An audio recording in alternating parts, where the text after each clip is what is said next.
Well, here we are. It's another glorious Friday night and a great day to be a WWE fan, isn't it? Oh, what a tremendous day. Dutch Mantell, both in person and in action figure, is here with us as always. We have SP3, who has been the bane of my existence the last 2 days, but I still love him.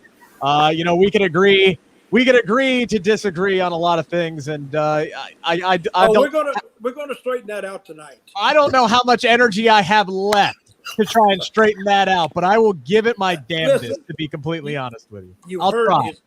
You hurt his feelings and he fell over. You need to stop drinking, Zeb. No, we all need to start drinking. After all the news that came out today, after the show we just watched, we're getting some comments already in. Anthony says he would give SmackDown an 8 out of 10 tonight. I would highly disagree with that, although I will say the ending saved it. Who said that? That was Anthony Bruno said he'd give SmackDown an 8 out of 10. Anthony Bruno, we need to give you 9 out of 10 slaps. We're coming up with that resolution on this show. You get 9 out of 10 Dutch Mantell chops. Oh my God. Dutch, how hard can you still throw a chop these days? Not that hard, but it'd be more annoying than it would be anything. But you still get it. I mean, you'd get my best effort. Oh my God. Well, for a great start. Those things hurt regardless of how hard they are. First of all, Rick, yes. How would you rate the show since Mr. Edge bringing it back? Yeah, I'd say a 5 out of 10. But that really did save it. With Edge coming back and being that big pop, because as Roman's sitting there, as Heyman is sitting there talking and he's running down everybody and he's saying there's nobody left. I'm like, yeah. And we're sitting here on SmackDown with a major babyface deficiency, considering that Kevin Owens was supposed to be taking time off, but it doesn't matter anyway because he already got beat by Roman 5 times. I'm sitting here going, well, who's it going to be? Is it going to be Nakamura? Are they going to go heel versus heel with Seth Rollins? Edge coming back makes a ton of sense, especially now he gets to have a match in front of live fans, which would be his first singles match in front of live fans in 11 years, Sid. I do believe so, right? Because he came back at the Royal Rumble, and then his next match was at WrestleMania without fans. So that is going to be huge. That's a big matchup for the Universal Championship. Edge is back to being babyface. We got Mountain Man Edge. We got Dutch Mantell Edge with the big ass beard. I don't know why he was screaming, "Where you at, Roman?" at the end when Roman was on the ramp. That was a big botch. He was looking right at him, and I'm saying, he said, "Where are you at, Roman?" Edge is going old school. Work the hard cam, no matter what. Work the hard cam, Edge. Roman, he's right there. He's right there, dog. He's literally right there. He's right there. But other than that, I think this makes a lot of sense. I could do my Joe Biden impression. He's right there, Edge. He's right in front of you. Hey, don't laugh at the president, please. I mean, be patriotic here. If you want him to do well. Say, what would you rate the show, Mr. Sid? I would give it a 6 out of 10, and that's because I am rating the Edge return very highly because, like we've been complaining about the last couple of weeks, this show needed baby faces.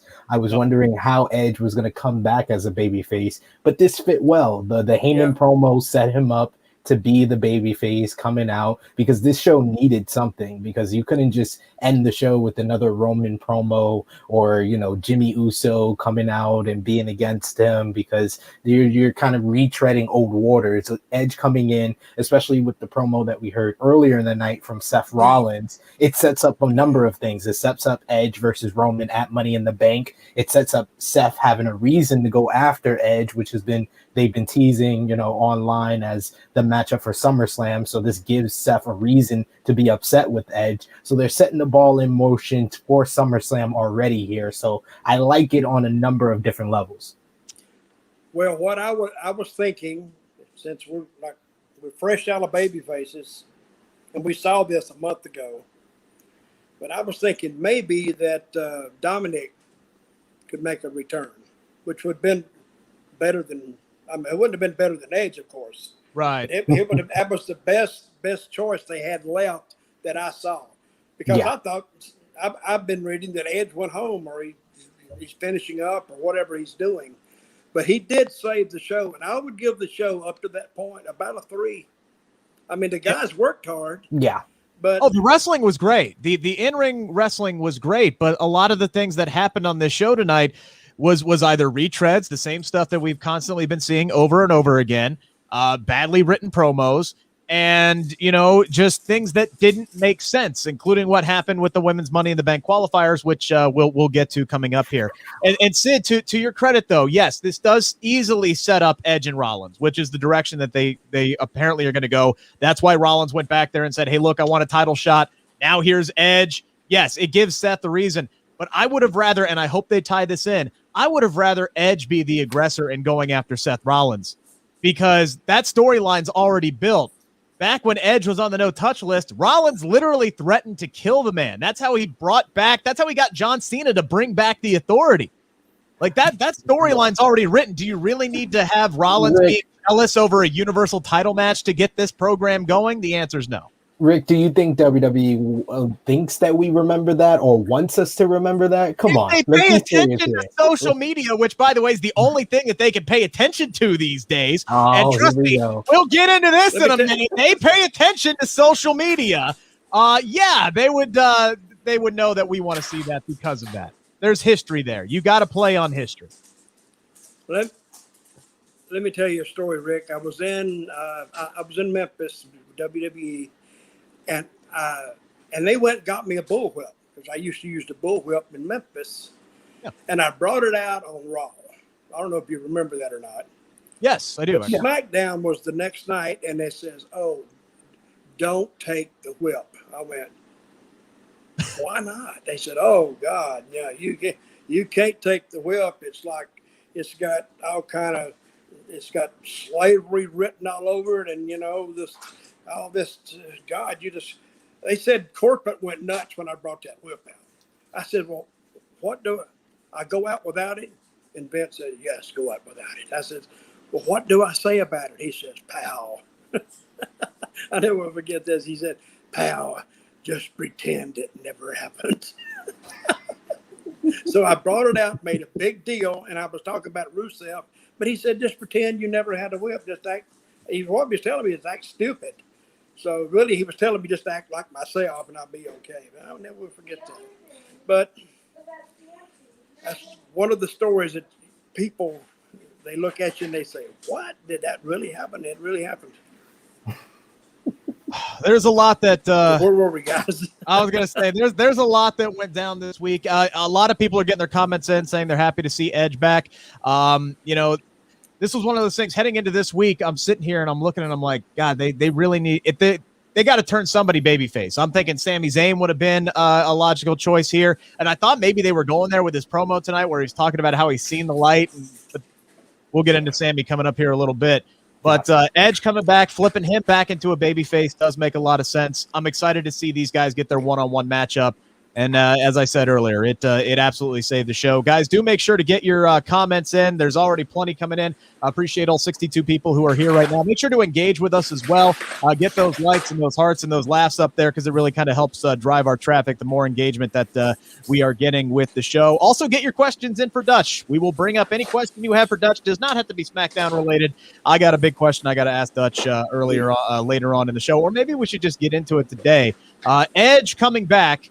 But the big news, this was another rough day for WWE fans. Over 12 superstars and one writer, which we'll get into, released here today. A lot of them 205 Live stars. I think 205 Live is down to like 3 or 4 active competitors now. Gutted. Yeah, absolutely gutted. Killian Dane let go. Marina Shafir let go. Fandango and Tyler Breeze both let go. That one hurt me a lot, because those are two of the most entertaining guys they have in the entire company. Who was let go? Tyler Breeze and Fandango were let go today, along with I like those guys. Genuinely entertaining dudes.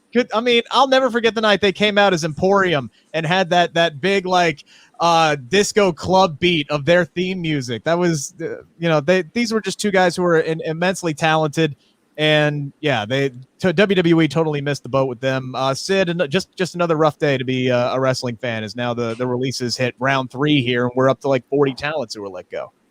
Yeah, it's been a rough year. Like we thought that it was really bad last year in April with the Black Wednesday, with almost it was 20% of the superstars being cut then. And now we've experienced it a number of different times. We had in April with Samoa Joe, Mickey James, Iconics, and others. We had just a couple of weeks ago, me and Dutch were talking about Braun Strowman, Aleister Black, Buddy Murphy, and others getting cut. And now we got this one. We've had NXT cuts. So there's been 4. There's been 4 different talent cuts this year. And I mean, today I was definitely, surprised and saddened by, Breezango getting let go. I think that they are probably among the most underutilized tag teams in the last decade.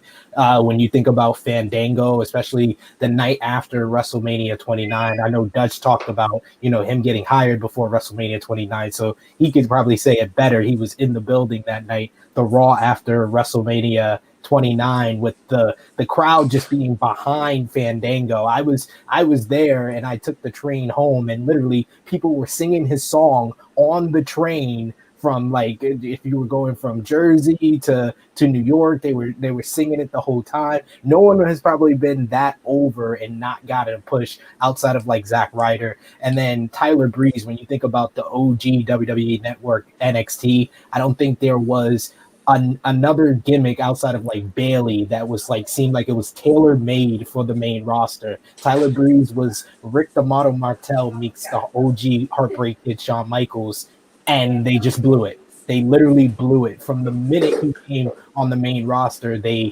downsized him. He was losing to Dolph Ziggler within 2 weeks of being there. So like, and then them as a tag team, they were the highlight of SmackDown with the Fashion Files. So that's the one that really like just upsets me the most, but I really am, optimistic for all the talent that got let go. They're going to get bigger and better things. But Dutch, what's your thoughts on, Breezango getting let go, NXT, as well as 205 talent being let go? Well,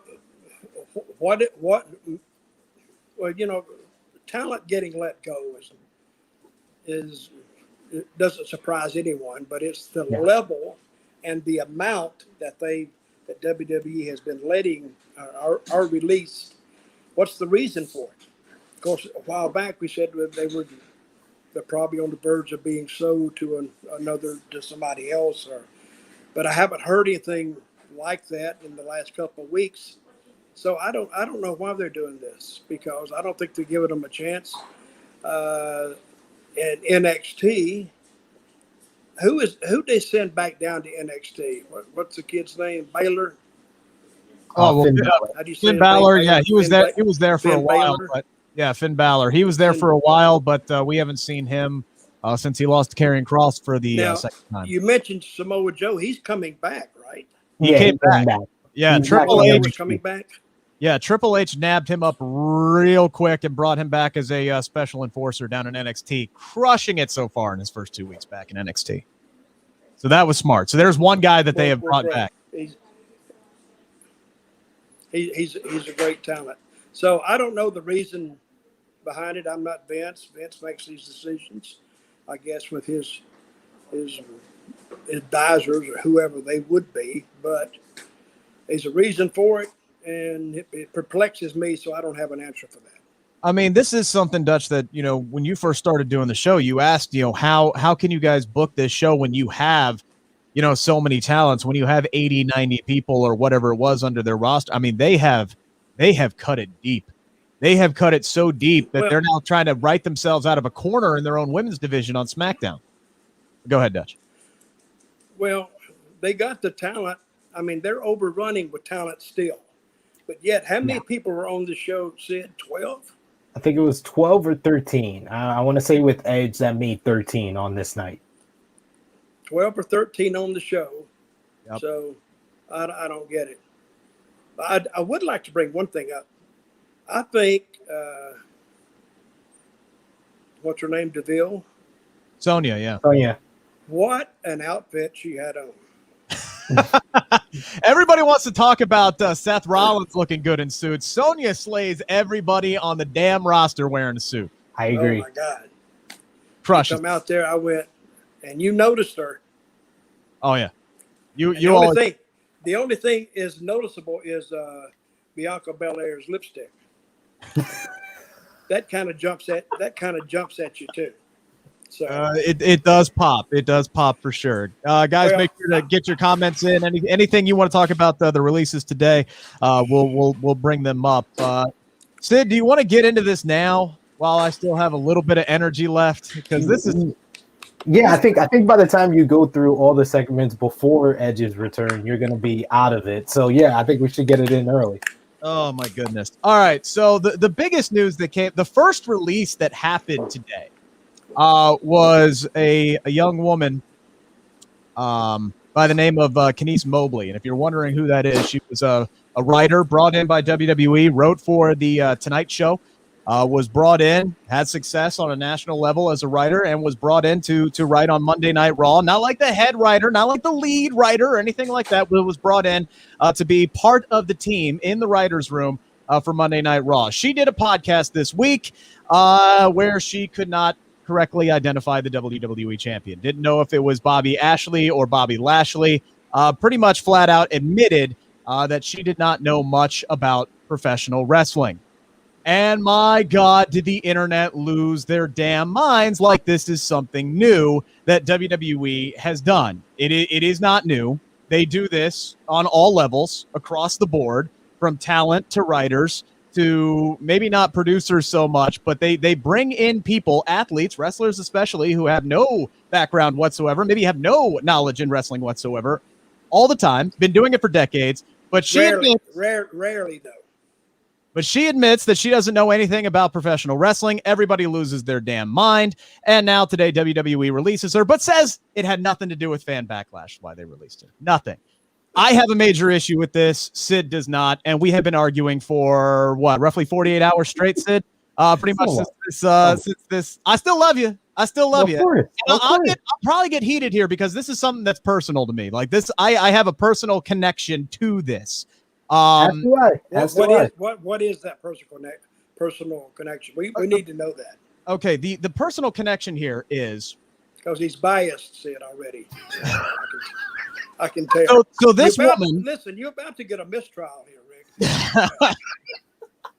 So she was brought in. I'll throw it out. I will. She was brought in. Kenise Mobley was brought in to be a writer to help out.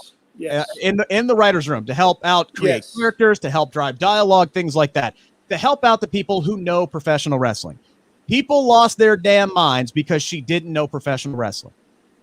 When I was hired in as a news anchor for 700 WLW 8 years ago, I did not know a damn thing about news. I went from covering training camp to covering an election, and I could not tell you the definition of the word incumbent. I was let go from my all sports job because they decided to flip the station. I was fired. I was out on my ass. And Jeff Henderson, the news director at the time at 700 WLW, saw something in me, even though I did not know a damn thing about news, and said, I can teach you news. You can write. You're a great broadcaster. I'm going to bring you in, and I can teach you news. And he single-handedly saved my career. 8 years later, I am the morning co-anchor on the top-rated news station in the country. Because he saw something in me, was willing to be patient with me, was willing to teach me the business and let me grow into that role. She was brought in to write. She can learn. She had every opportunity to learn the business, to learn professional wrestling. I did the same thing. When I was brought into SK, I didn't know nearly as much about the business as I thought I did. But I went out and I trained for a year with Jimmy Wang Yang. I learned everything that I could. I went out of my way to know this business better so I could better cover it. She had all that opportunity in the world because you can teach people professional wrestling. You can teach them who the champions are and how to. What you can't do is you can't teach somebody to be funny. You can't teach somebody to be creative or maybe you could tweak their writing a little bit. But that's what WWE needed help with, was writing creatively and writing dialogue that doesn't suck ass. Look at the dialogue that they had Bianca Belair and Seth Rollins and Bayley trotting out there tonight, and tell me they don't need help writing compelling dialogue. Listen to anything. I think that woman wrote that before she left. She hadn't even started yet. She barely, as of June 14th, she just started. But as of June 14th, she didn't start. She hadn't started. She does this podcast like a week later. Obviously, she had done some kind of research because she got close enough to Bobby Lashley. She knew he was in the Hurt business. It was close enough. She had just literally started, and now she's out on her ass because the only thing she did wrong, in my opinion, was she admitted that she didn't know something. She admitted that she was honest, and that was her mistake, and she got crucified for it. Now she's out of the job. Is that your case? That's my case. Everybody brings something different to the table. I'm damn near tempted to throw it right now. After that defense. Okay, Sid, you're up. Okay. Counselor, present your case. I think it's a little bit more not. It's a pretty cut and dry case in my opinion because you can object, Mr. Rick. As I'm just gonna state this, as an African American on a public platform like I am right now, I have a lot of sympathy for this young lady, and I agree with you. You know, if she's coming in for a writing job, she deserves the same opportunity as everybody else. And yes, WWE actually does have a lot of comedy writers, a lot of drama writers, a lot of Hollywood and movie writers. That's not the issue. The writing is not the issue. It's the overwriting. It's Bianca Belair in NXT when she's not given a script word by word to give. She was one of the better promos for all the ladies in NXT. But when you give her a script word by word on SmackDown, we get the dribble drabble that me and Dutch criticize each and every week. That's the issue. Secondly, she went on a podcast and publicly exposed the company for not asking for any type of knowledge of a writer. I'm sorry, as an African American, this is why you should learn a little bit about the company you work for and realize that WWE does not like to look bad like that. They don't like to have the public know what their hiring process is. So this is why she should have learned a little bit about the company that she worked for before she went on a podcast and publicly let it known that they don't ask me to do anything. She was very nonchalant, very passive about it. You know, it's one thing to get somebody's name wrong. Okay. There was 101 different ways for her to say the same thing. She could have said, I don't really know a lot about wrestling, but I'm very excited for the job that I have. The person that she was on the podcast with did not prompt her, did not ask her, who's the WWE champion on Monday Night Raw? No, she literally put it out there that she doesn't know the WWE champion's name. It wasn't a question. It was literally her talking.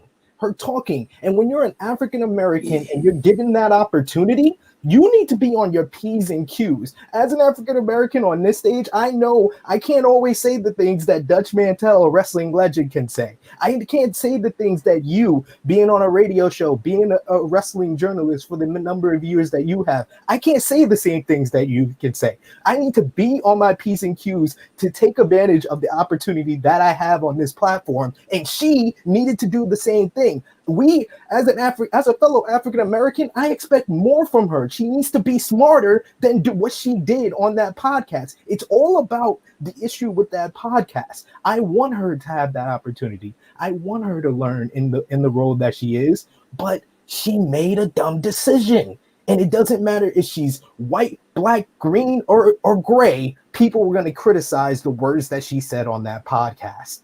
And so her fact that she's African American in the WWE, it just made it quicker for them to just fire them. And I think that everybody on both sides, people criticizing her, people that are critical of the fans' reaction, they need to put the heat on WWE and the hiring process and realize what the real issue here. The real issue is they have too many writers, not that they need good ones. I think it's a little bit of both. I think they need some good ones as well. And Sid, I'm not going to argue with you at all about what she did was dumb. It was dumb as hell. Fake it until you make it. I'm not sitting here arguing that what she did was not idiotic. It sounds like arguing to me. I don't know. I'm not arguing. I think we're talking about two different things here because that's why you're outraged. But I saw so many people just gravitating toward that headline and going, "Oh, there it is, right there. There it is right there. That's why WWE sucks. Is because they hire people who don't know the business. They don't know who Bobby Lashley is. This is a writer on Raw, and she doesn't know who Bobby Lashley is. Didn't take time to realize how long she had been there, which wasn't long at all. Didn't even think outside of the box that maybe she could help the show out in some other way, because God knows, from the corporate boardroom all the way down to the referees, they have plenty of people in the damn building who know professional wrestling. Maybe she can help. Maybe she can look at something in another direction. It's that closed-mindedness. And I respect your argument, and I respect your opinion, because you were looking at it from a different lens. But there are so many people out there who just looked at it and went, WWE is so stupid for hiring somebody who doesn't know anything about professional wrestling when they have literally been doing this for decades in all positions. They brought in Michael Cole, who did not have an extensive wrestling background, and he worked his way all the way up. Granted, it took a long time, but he has worked all the way. It took a while for him to get good. It took a while, but he worked his way all the way up to being one of the top guys in the company. Yes, go ahead, Dutch. Oh, can I speak now? Yes, you can. Well, her sin was admitting that she didn't know anything about the business. That's what her sin was, but she didn't know she was committing a sin. Right. But they have been doing this for a long time, and they may have done her a favor, because I've seen writers there who've been there for years. Nobody listens to them. The talent, they don't listen to these writers, because if they don't like it, they'll just go in there and see Vince, or they'll see somebody else, and then they go back to the writer. You need to change this. You need to change that. But see, even though she's a comedy writer and she may be an entertaining writer, she doesn't know the wrestling business. And to me, they say to be a critic, I used to hear this when they talked about Meltzer. They said he's never wrestled, and he'd always say, well, you don't have to be a wrestler to be a critic. And you don't. You know if it's good or if it's not. But she knows absolutely nothing. You wouldn't hire a basketball coach to coach a football team. You wouldn't hire an English teacher to teach science. She had no background, even in writing. But there's a way to write for wrestling and a way to write for something else. Exactly. And I don't think the guys would have listened to her. It may have saved her a lot of heartache and a lot of turmoil, because when those doors close in the back and those writers go out to all the talent, it's a war. It's a quiet war. But it's negotiating back and forth. Well, I don't think some guys pick it apart word by word.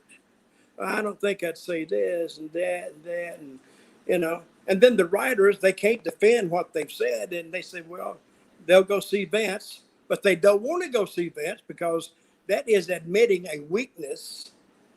So I don't know. I felt sorry for the girl, but I think they have too many writers of her magnitude that they don't treat the business correctly, and they don't know how to do it. I think they could do better with less writers. I think they should trust their talent more, because the best promos we see are the ones that where the talent just, they get some bullet points of what they need to get out and they go out there and they be themselves. Yeah. That's absolutely the best stuff. Yes. But that doesn't mean that this girl couldn't have contributed in some way. Dutch, you brought up being a head football coach. No, if you don't know football or you don't know baseball, you're not going to be the manager. But they bring in mathematicians. They bring in people who know analytics, who can analyze stats and help out the ball club in other ways. There are different ways that you can help out. And that no one said she was going to be coming in here and being the head writer of Raw. But maybe she could have helped out. Maybe she could figure out how to write dialogue for Rhea Ripley that isn't 4 sentences long and they all suck ass. There's other ways that you can help out and not be able to pass a history test when it comes to wrestling knowledge. I do have a question for you, Dutch. How much you would probably know this? Did Chris Kresge have a whole lot of wrestling knowledge before he came in as the head writer in the late 90s? I don't even know who he is. He was the lead writer. He took over for Vince Russo. He was the lead writer from 98 to 2002 on Monday Night Raw. A very important time in WWE. He was with MTV for 15 years. Yep. Before he came over and took over on Monday Night Raw. Yep. So the question is what? What did he know about wrestling before he came in and took over as the lead writer on Monday Night Raw? What did he know? Did he have an extensive wrestling background? He might have been a fan. But did he have any experience in wrestling? I don't think so. Yeah, but look But who he being had. a fan But is look, different. but look who he had around him, Rick. He had Stone Cold. He had The Rock. And he had Mankind. And he had Undertaker. And he had Bruce Pritchard. And he had Jericho. And he had all those guys and he had Flair. He had all these great talkers on their own.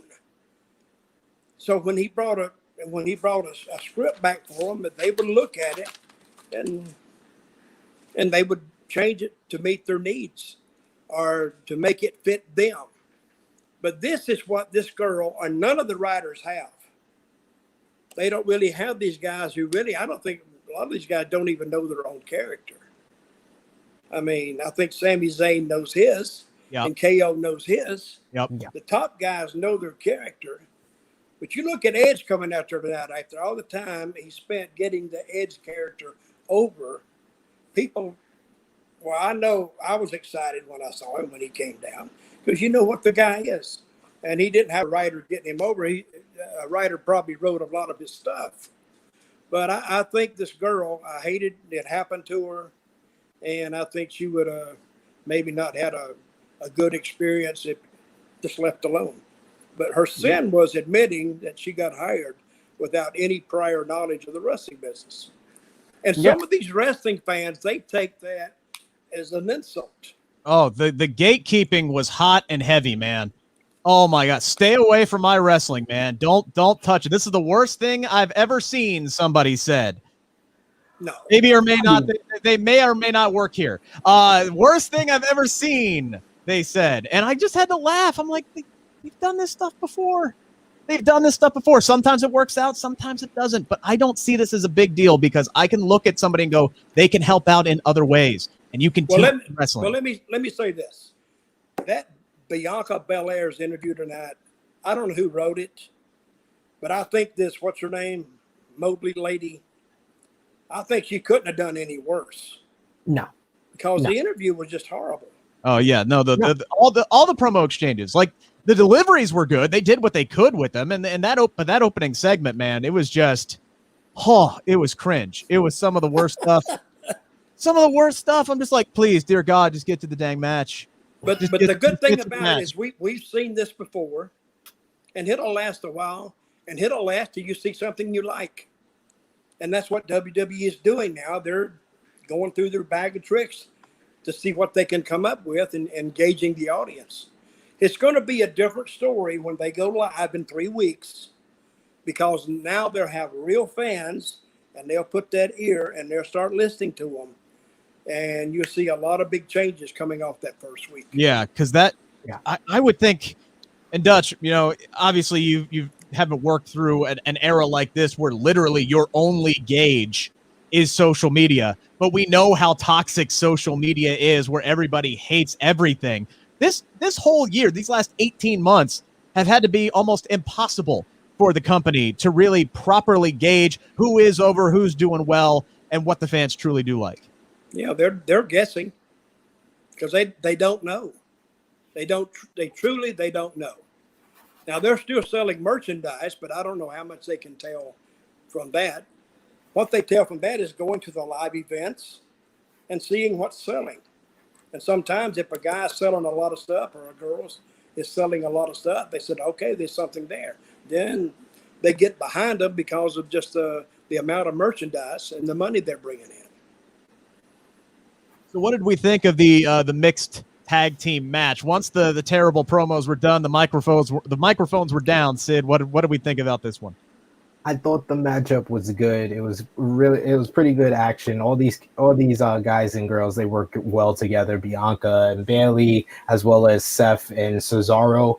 But I have probably not rolled my eyes and grown more for a finish in quite some time. Like Bayley, after losing a Hell in a Cell match clean as a whistle, getting her win back. And this was after that promo segment where I kind of agree with Young Drizzy. It wasn't the worst Bianca promo that I heard. I think we saw that a couple of weeks ago. It was Bayley the bully. Bayley the bully. It was the fact that Bianca and Bayley literally cut the same promo that they did last week before they did a Hell in a Cell match. Bailey saying that the win was a fluke. It's like nothing changed. Nothing happened. It was like hell. You basically told us within 5 minutes of the show starting that nothing that happened on Sunday mattered. And that's what pissed me off. And then the finish confirmed my thoughts of that promo, was that nothing what happened on Sunday mattered, because that wasn't even the end of the feud. The feud is going to continue because Bailey has just beaten the SmackDown Women's Champion. You want to know why it's continuing, Sid? Who else do they have? They don't have anybody else for Bianca to fight right now, because they have the women's tag team champions who are on SmackDown. They're working on Raw because there are no other tag teams on SmackDown.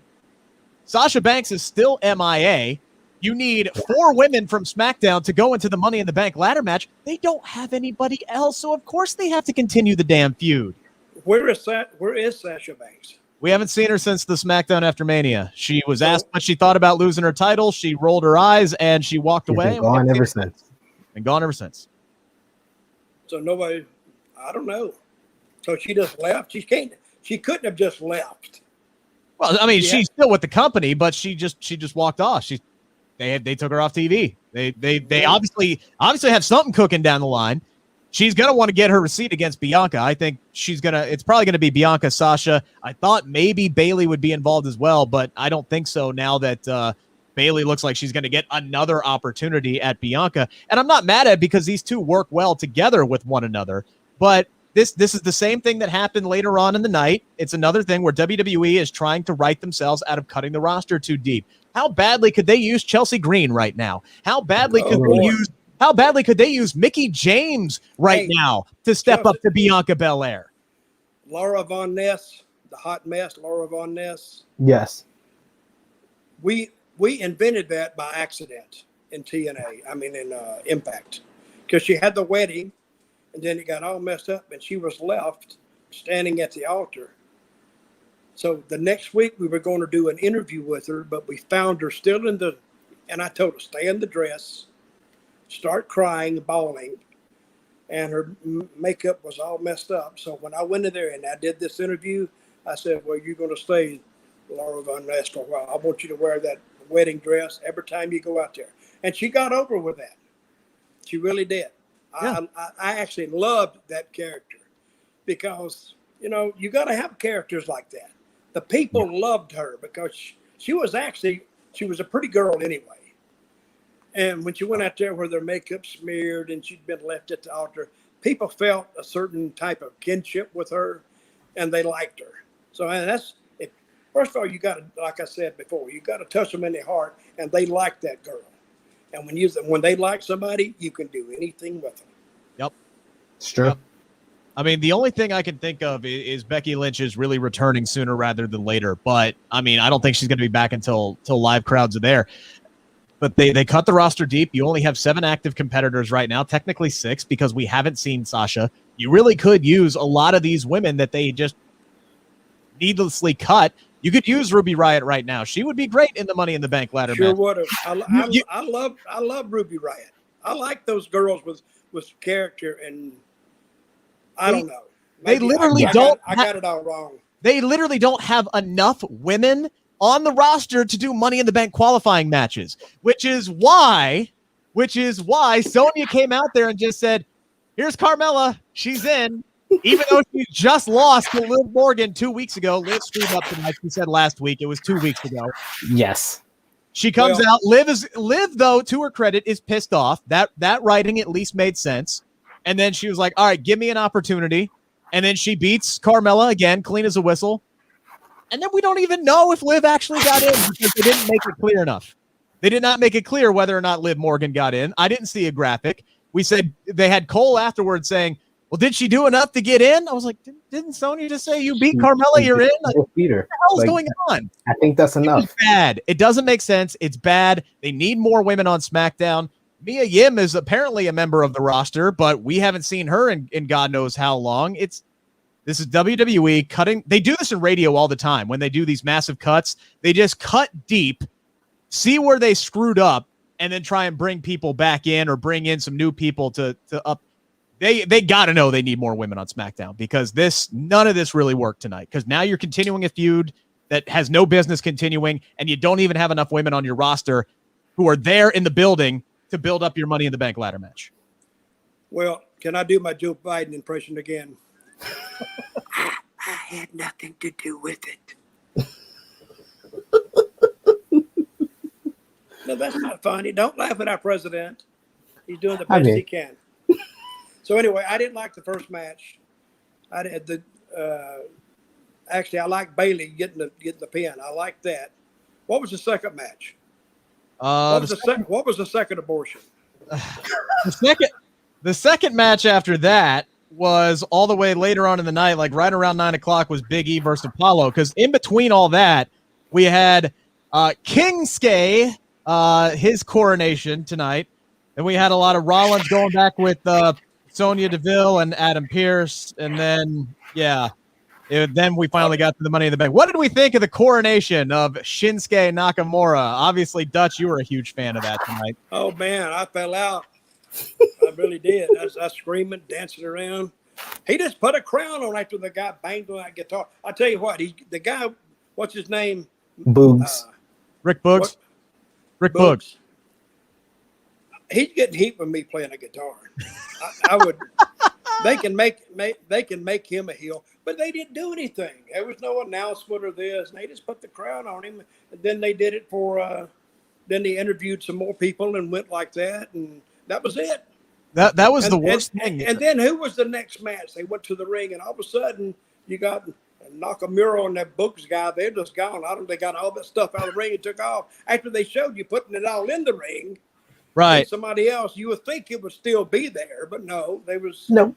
See, here's the thing. I thought the coronation was entertaining because I do like Rick Boogs, and I like Shinsuke Nakamura a lot, and it was energetic, and it was entertaining, and you got Pat McAfee doing the stuff. Pat McAfee's the best part. Pat McAfee sold it. Like, Pat McAfee, Rick Boogs, and Shinsuke Nakamura together, whatever they are doing is money. They could all be sitting there playing cards, and I would watch that because they would be entertaining at it. But the whole segment meant nothing. It didn't mean anything. It just showed me that, oh, okay, instead of King Corbin walking around with a crown and doing absolutely nothing, now it's going to be Shinsuke Nakamura who is walking around with a crown and doing absolutely nothing. It didn't mean anything. When they stamped it boring is when they showed Corbin there just walking off. You think Corbin. He was pouting. That tells me they're bringing him back as this big monster heel when he's going, I don't have my crown anymore, or whatever the hell he said, because they had the music cranked up to frickin' 11, and you couldn't hear what Corbin was saying. You got was it Kayla? Was it Kayla who was back there? Poor 5'4" Kayla trying to hold up the microphone. I've been there before. I've been in the Bengals locker room trying to talk to Andrew Whitworth, and I'm literally holding up my hand as high as I can go, trying to get good audio. She can barely get the mic up to his mouth. They got the music cranked up to 11, and you can't hear a word that Corbin's saying other than, what's the point at the end? Which tells me we're not going to see Baron Corbin for a while. But speaking of Baron Corbin, I have a very important question for you, Rick. I haven't had a chance to look, Sid. I've been busy. Well, for Paul in the live chat, since he says I love Corbin, he still hasn't come up with a great Baron Corbin match. I saw him say earlier in the chat, "Oh, has Sid seen a good or somewhat good Baron Corbin match?" No, that's not on me. That's on Rick and you. You guys are fans. I didn't know it was a homework. I didn't know it was a homework assignment. Yeah. Present this great Baron Corbin match. After we dunked on him last week. I got 3 jobs and 2 kids. You think I got time to go back and watch the network and look up Baron Corbin matches? I got 1-year-old twins, man. I got 1-year-old twins and 2 other jobs, and I'm on 3 different channels. So I got a dog. I'm too busy training for my pro wrestling debut. All right, I'm too busy doing that. Maybe wait a minute. Will we get to see that debut? Yes, absolutely. Video? Yes. Hey, maybe you can give Baron Corbin a great match. No, when he has that match, we're going to critique it, Sid. Please do. We're going to rip it to shreds. Okay, keep in mind it's my first one ever. Yeah, well, I wouldn't do that anyway, but I do want to see it, though. I really do. Oh, absolutely. So, but that's the plan, question is, Sid, how can you give this a 6 out of 10, really? I think 5 You're knocking it more than we are.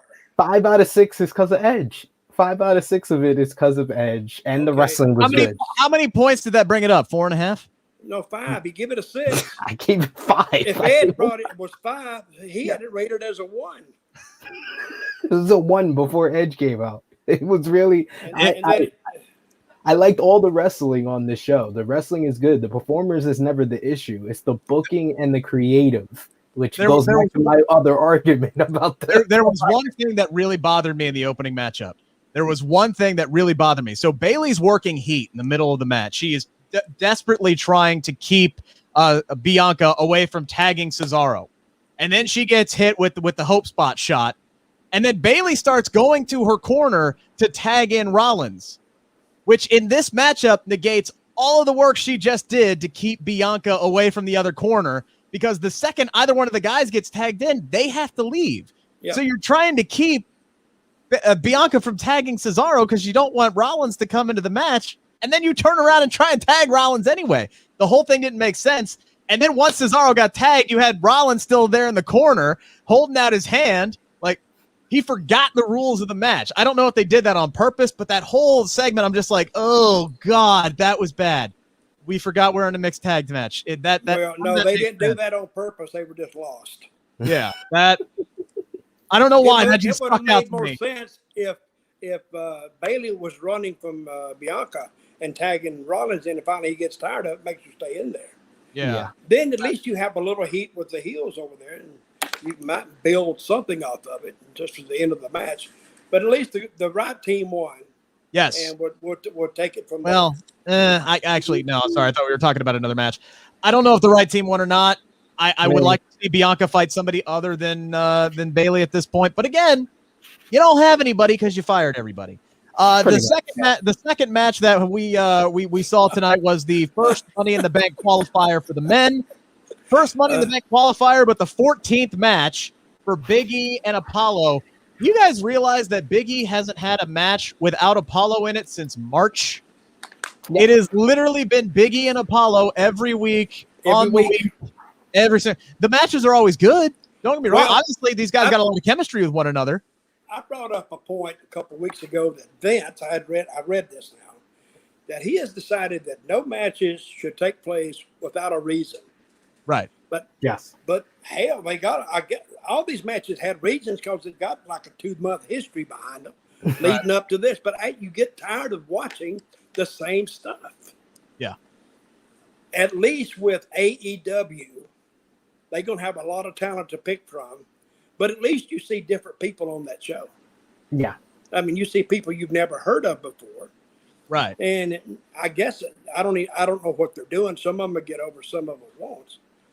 But I think I'd rather see a new person than maybe you could find something to like about a new person instead of seeing the same ones you've seen 5 or 6 times. I mean, they're bringing up different people from NXT, a lot of their major stars, to have dark matches on main event and things like that. They had a few more women come up this week and have some dark matches. Who was it? It was Shotzi and Scarlett, right? It was Shotzi and Scarlett had a dark match, so maybe they're both getting ready to come up here. We'll see. But they need some fresh faces. Luckily, though, this appeared to be the final time. The right guy went over. It needed to be Big E. I don't think Apollo, being the Intercontinental Champion, should be in the Money in the Bank ladder match. He should have his own feud with somebody. Whomever the babyface is. Maybe it should be Shinsuke Nakamura. I don't know. Give him something to do after winning the crown. I like that they got Aziz tossed from the ring so Big E could actually win the damn match. And the best thing that gave me hope was afterwards, Big E literally said, "It's over. It's over." Like, we all knew what he was thinking. I've wrestled Apollo way too many damn times. He said, it's over. We're back on track. We're getting this going. And right now, he is my favorite to win the Money in the Bank briefcase. Hands down. No offense to the other 3 guys who qualified on Raw. I agree with you because the story makes sense. We heard earlier in the week that WrestleVotes reported that Big E is on the list to change from SmackDown to Raw. So the story is laid out very well for Big E to win Money in the Bank. You already have on Raw Bobby Lashley, WWE champion. He's taken out Xavier Woods this past week inside of Hell in a Cell. He's versing Kofi Kingston. He's most likely going to beat Kofi Kingston at Money in the Bank. And Big E can come over to Raw with the Money in the Bank briefcase and be the little cloud over Lashley's title reign. And you can have it a moment. I saw Ryan Satin lay out, a possibility of Brock Lesnar winning the WWE Championship and the New Day jumping him and then Big E cashing in Money in the Bank. No, you do that with Bobby Lashley because Bobby Lashley will take out Xavier, will take out Kofi, and you can have them all return on that draft show after Big E has been drafted. They beat down Bobby Lashley, Big E cashes in Money in the Bank, and Big E can become the WWE champion. And then you can continue the feud from there, or you can go back and forth. Either way, but I think that Big E, it creates a great possibility, and he freshens up the Raw main event scene that needs it desperately a freshen up for sure. Yeah, and you don't even need to draft him because I like John Alba's idea. Did you see John Alba's idea? Oh, John Alba's idea? Yeah. I didn't see it. I didn't see it. What is it? John Alba's idea was, so you, like you said, you had Lashley who's taking out Xavier Woods. He beats the hell out of Kofi Kingston at Money in the Bank. Big E can be your Money in the Bank guy. He comes down as Lashley is beating the crap out of Kofi Kingston after the match is over. And he comes down to the ring and gets in front of him, separates him out. But Big E, he doesn't want to win the title that way. He pulls the John Cena where he says, you know what?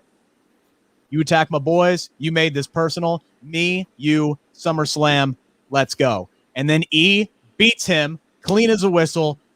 And that's how you make Big E. That's your main event making moment for Big E at SummerSlam is have him beat Bobby Lashley, who is this unstoppable monster. Not even Drew McIntyre, granted MVP had a lot to do with it, but not even Drew McIntyre could beat him. But you have Big E beat him clean at SummerSlam. Oh, you're talking SummerSlam. What are you going to do with Cena? Isn't he on SummerSlam?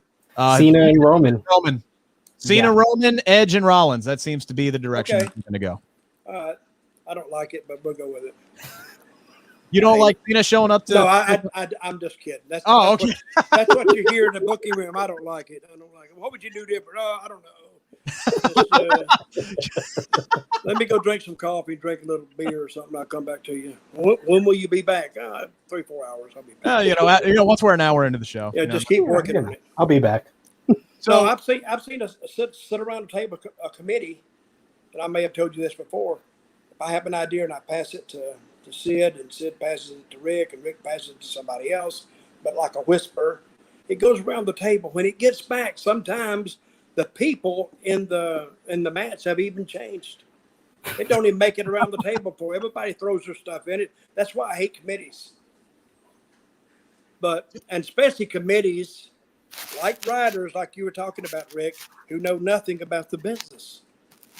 I mean, if you really want to throw a wrench into something after you sit down and you just really thought as much as you can think about a match, and then somebody says, well, that doesn't make sense. Well, none of it makes sense if you really want to break it down. But I don't know. I've gotten up and walked out of creative meetings. Well, you know what throws a wrench into it is when you finally get a script hammered out and then Vince shows up 4 hours before the show and tears it up. Well, I think that's hearsay, and I don't think you've ever seen that happen, Rick. So I just want to tell you that I don't think I've ever been around when he did that. Hey, they have come out, though. The show you're supposed to have everything by at least 4 o'clock. You should have it. Start working on it. And they went back and they have rewritten shows, and they don't get back to you to sometimes 30 minutes before you go live. I mean, then they start trying to get everything worked out. Sean Ross. And sometimes the chaotic part of it works. So what were you saying? I was going to say, Paul had a question here. Why should John Cena show back up after being gone forever and get a title shot? Honestly, because it just makes sense. He's freaking John Cena. Because he's John Cena. He's John Cena. Because think about this, Paul. Think about this, Paul. We get to see John Cena, who is always going to be in his prime, at least on the microphone, against Roman Reigns, who's literally never been better. Huh? Yeah, Paul's his name. We get to see what Roman Reigns now, who cuts the best promo in WWE, against John Cena. Because the last time these two squared off, Cena schooled his ass on the microphone and made Roman look silly. Now we get to see the tribal chief go up against a doctor of thugonomics. Sign me the hell up for that. And here's the other thing. Cena's there to lose. He's Exactly. there to lose because he's not coming in to win a 17th world title. He's there to help continue to put Roman Reigns over. Roman Reigns ain't. I would be stunned unless something unbeknownst just shows up. Cena's not, or Reigns ain't dropping that title until next WrestleMania, and he may even have it through next WrestleMania. I don't see anybody beating him anytime soon. Yes. I'm writing that down. Well, write it down You that got Sid it, buddy. agreed with me. Write it Hey, down that Sid agreed hey, with me. 'Cause we Paul, don't agree a whole lot. Paul, I guess he told you, buddy. Keep you from Paul's any getting more torn up on this questions? episode. Paul thought questions? Finn Balor was going to come out and challenge Roman Reigns tonight. I think Finn Balor, we're not going to see him till the draft, I would guess. Yeah, I agree with you. He'll get drafted somewhere. I thought he might have been the guy who could have showed up. I think SmackDown could use him. But please, for the love of God, let it be Prince Finn Balor, the Finn Balor that we've seen on NXT for the last 6 months, because he's literally never been better. We did get Sami Zayn cutting the promo of the night. I absolutely love this promo where he's talking about it being the best week of his life. He beat Kevin Owens. Kevin Owens is out of here. Everything is great. He's noticed that he's now the leader of the cosmos, or the leader of karmic justice, or however he put it. And then the backstage interviewer, whose name escapes me at the moment, says, "Oh, well, actually, you got to fight Kevin Owens next week." And he immediately goes, "The conspiracy's back on. This is the worst week of my life. What the hell is going on?" Yeah, And that was pretty good. and he immediately runs back to Adam Pearce, and he's like, "No, I beat Kevin Owens. You need to put me in the ladder match. Better yet, you need to just give me the damn briefcase. I've earned it." Let me ask you guys something. The duo, the tandem, you like that word tandem? The tandem duo of Sonya Deville and Adam, what's his last name? Pearce? Here. Yeah. Do you like that or no? I do. I would like them if they had a title. Like, they're just there. They're the They're non-authority figures. WWE officials. Now, That's awful. yeah. The non-authority figures. Yeah. The Now, I don't non-authority. have any authority here. The only issue I have is those two were butting heads for weeks, and then all of a sudden it just went away. Now everything is copacetic. Like we're cool now. And it's like, no, I kind of like that idea of Sonya Deville trying to take things over. I wish they would get back to that. They don't always agree, but they're not butting heads like they were a few weeks ago, and that's a little disappointing. I was hoping that would ramp up to something big. I agree with you. I think they do need some tension between them. So I think, and it would find its own. It would find its own outlet after you see it a time or two and just see how you feel about it. Yeah. Then you can come up with something. It's almost like seeing it in real life. Say, hey, wouldn't it be funny if she did this and said this to him and whatever? How did you think he would act? That's how creative is done. But I think those two could have a little tension between them. I don't know. I don't know that much about Sonya Deville, but unless they've decided to make her a wrestler again. I know she was interviewed. Was it on the bump? I can't remember. Where somebody asked her if she was gonna come back in the ring, and she said, "No, I like this role that I'm in right now." And the fact that was on WWE programming tells me no, she's gonna wind up back in the ring sooner rather than later. We know she's been back in the ring. We've seen photos of her training. So she's getting ready to return. She could just show up. Maybe that's the long-term story here, Sid. Maybe this just popped into my head. Maybe she shows up every week and puts a different competitor in the match to piss people off. And then at the end of it, she goes, "Man, we don't have anybody left.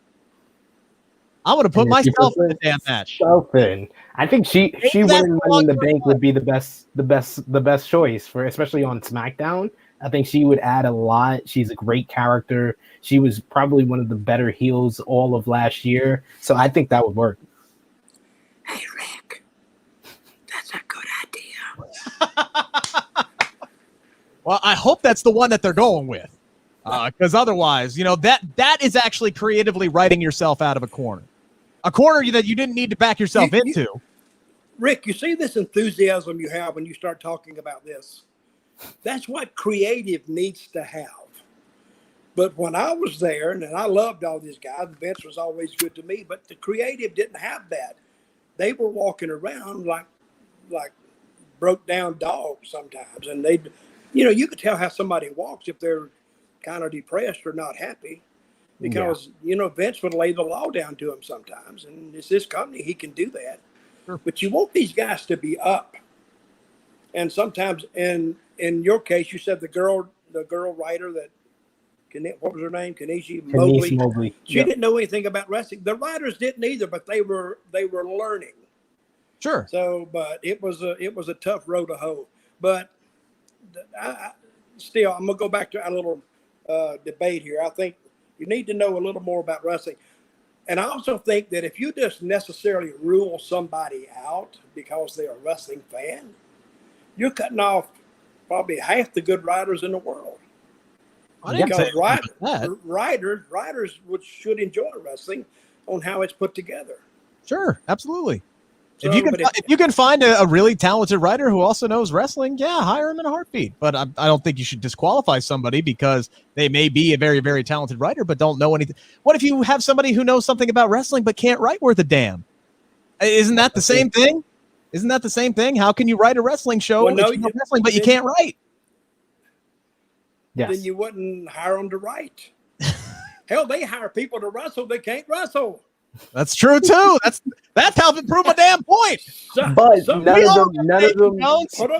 of them go on a podcast and admit it. What if we put together, guys, the worst show ever? The worst writing, the worst in-ring action, the worst announcing, the worst music. It says the worst. I think Mel Brooks already did that. Early, this is how we can make a lot of money. We'd let the people in free. Listen. So we'd have, say, 1,000 people. We'd let them in free and charge them to get out. And the longer you stay, the more it's going to cost you to leave. So if you want to save some bucks, you better leave early. Kidnapping? That would be the world. That would be the world's largest kidnap. You'd have like 30,000 fans held hostage, and you'd have to call. They'd call in police. They'd have hostage negotiators out there, man. No, they'd be maxing those credit cards out to get out. Here, take this. I got $50 on PayPal. Just take it. Just let me get the hell out of here. He said, "Okay, hate for you to leave, but you knew the rules."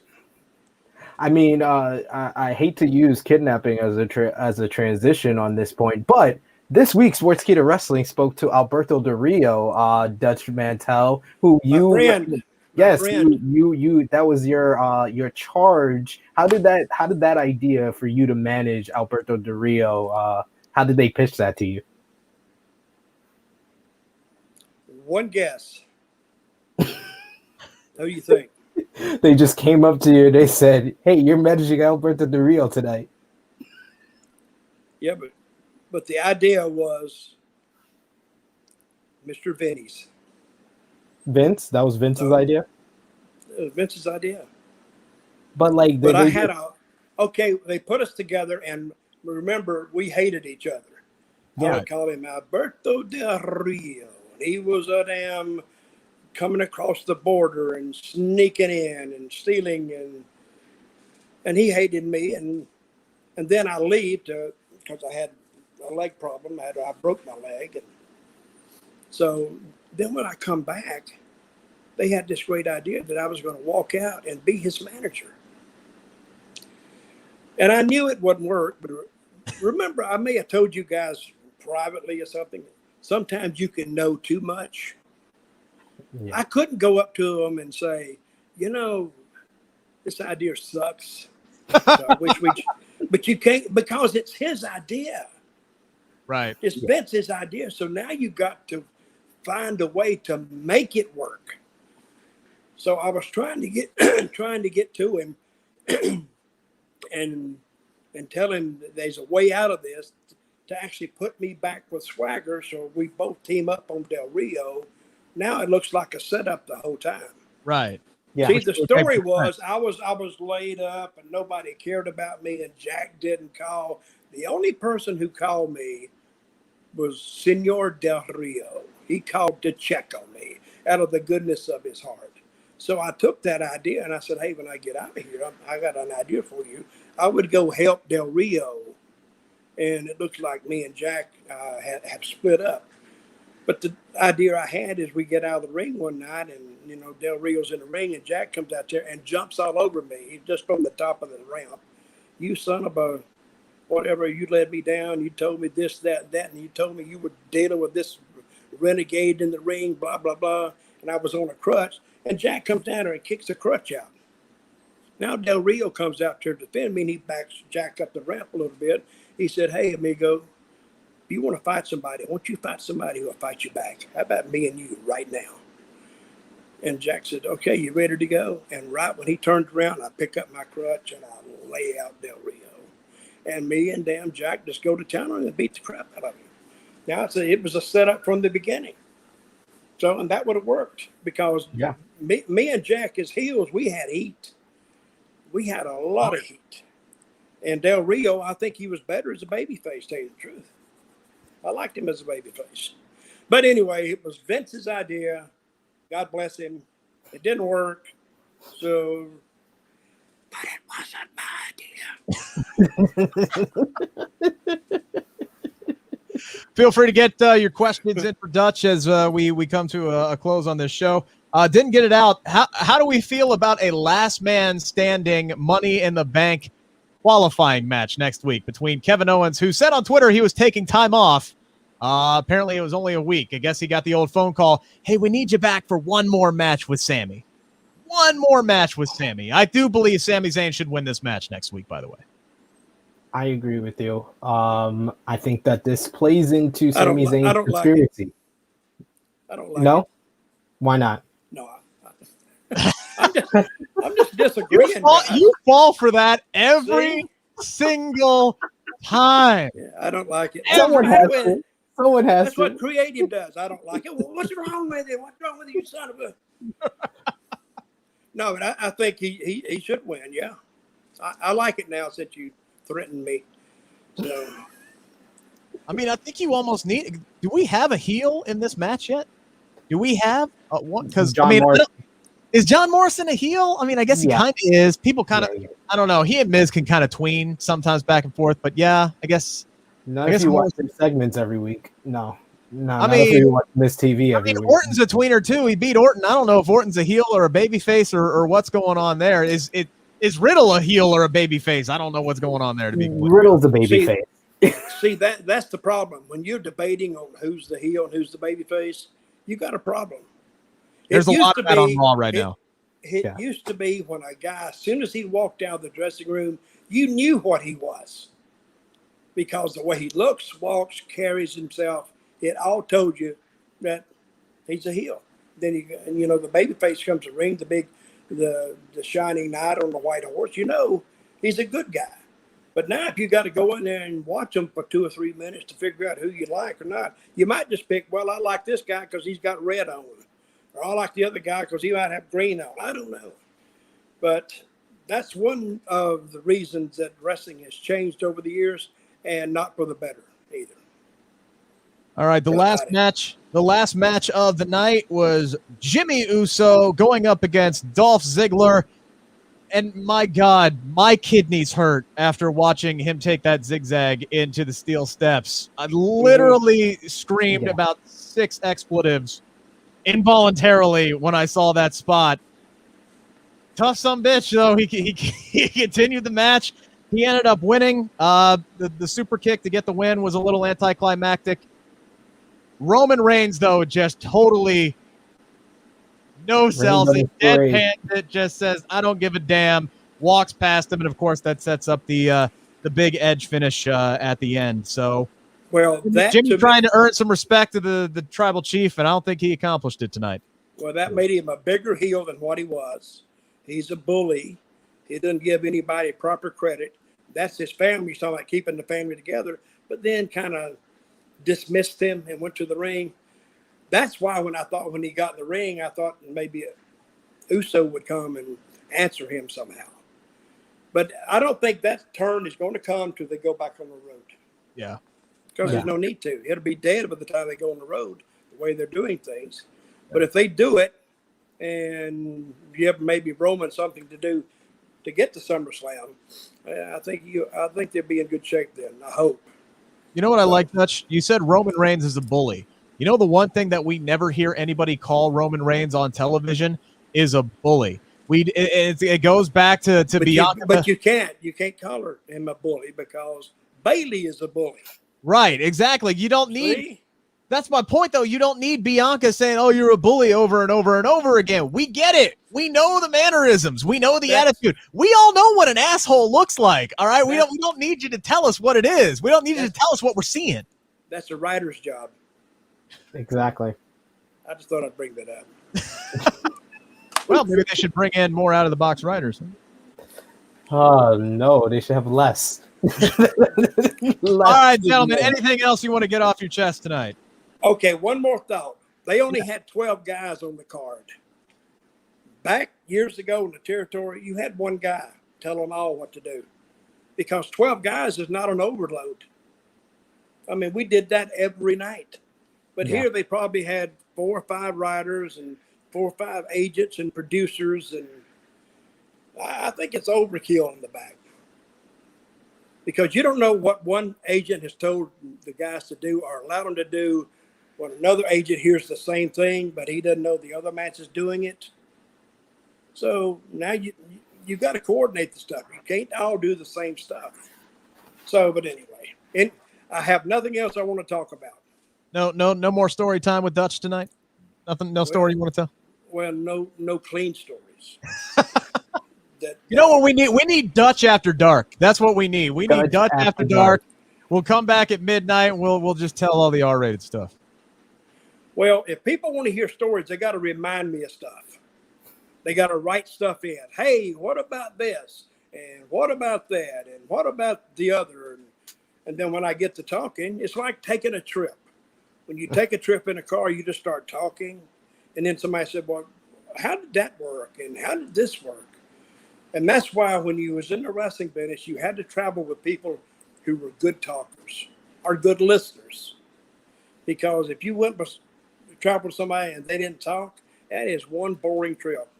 You feel like kicking the crap out of them about halfway through the trip and saying, damn, say something, please.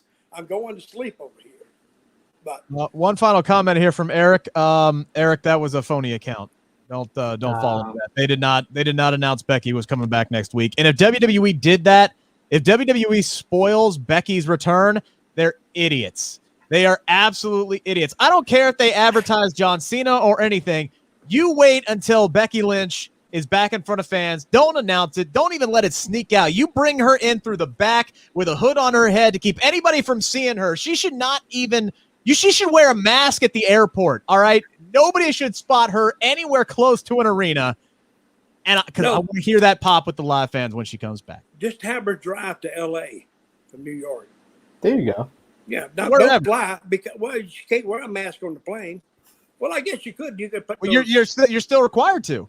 Yeah. You're still required to wear a mask on flights. And sunglasses. That is true. That's sunglasses. Good thinking. Hair or put up the hood, the mask, sunglasses. Nobody's gonna know it's her. Keep everything on until you get to the arena, and then sit back don't even talk to catering. Don't talk to anybody who might be able to tweet Sean Rossap or anybody like that, or Ryan Satin or Dave Meltzer.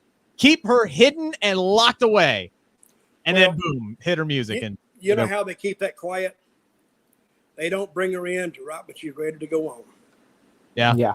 Then it's too late. You see her walking in, somebody said, "Oh God, I got a call." Hey, it's too late. He doesn't get the jump. Right, exactly. See, you gotta be thinking there, Rick. I know it's all about building ratings, but you can advertise John Cena. That's fine. I think Becky Lynch is the surprise you got to bring in. Guys, it was great as always, even though we don't agree on a damn. Well, you two agree, and then I'm over here in my own happy little world. We'll do it again next week, where hopefully we can just spend the whole hour talking about SmackDown, and hopefully you have a great Baron Corbin match for us next week. I will try to do some home, but Sid, it's not like I got enough to do in my damn life. Now you're making me go back and revisit stuff. I'll see what I can find for you. All right, we'll be back next week. Thank you guys for everybody who was watching it. Oh, by the way, real quick, follow us all on Twitter at TrueHeelSP3, at Dirty D Mantell, at Rick Ucchino. I'm 5 away from 2,000, guys. That's my year-end goal. I'm 5 away. Shout out to Sean Rossap, who gave me a little retweet there and helped me get that boost going up, so I appreciate that. I do have an interview with Frankie Monet, a really hilarious interview with Frankie Monet. Who is Frankie Monet? Who is that? That's Taya Valkyrie. She's married to John Morrison. She goes by Frankie Monet in NXT. I got it Now, now. we talked about that. We got the origin story of Johnny Drip Drip and whether or not we're going to see Frankie Drip Drip one day. It's a really, really funny interview. It's up on the Sportskeeda Wrestling YouTube channel. Check that out. Also subscribe while you are there. Hopefully I'll have some more stuff for you guys next week. Sid, you got your show tomorrow, yes? Yes, True Hill Heat 131. It goes live tomorrow, as well as coming up this week. I got interviews with Weston Blake, the former Wesley Blake, as well as Alberto El Patron on the True Hill Heat YouTube channel. So check that out. Good. All right. Looking forward to all that. Dutch, thank you very much for your man. wisdom and insights. Sid, I still love you, even though I don't agree with you. I don't think That's he fine. does. We can disagree and still be cool. We need more of that in society. Sid, Exactly. I don't think he loves you. I think he's just telling you that. It's all right. Not many people do love me. I'm gonna flip him the finger after we're out of here. It's all right. We'll see you. We'll see you back next week here, guys. Have a good All one. right. Enjoy your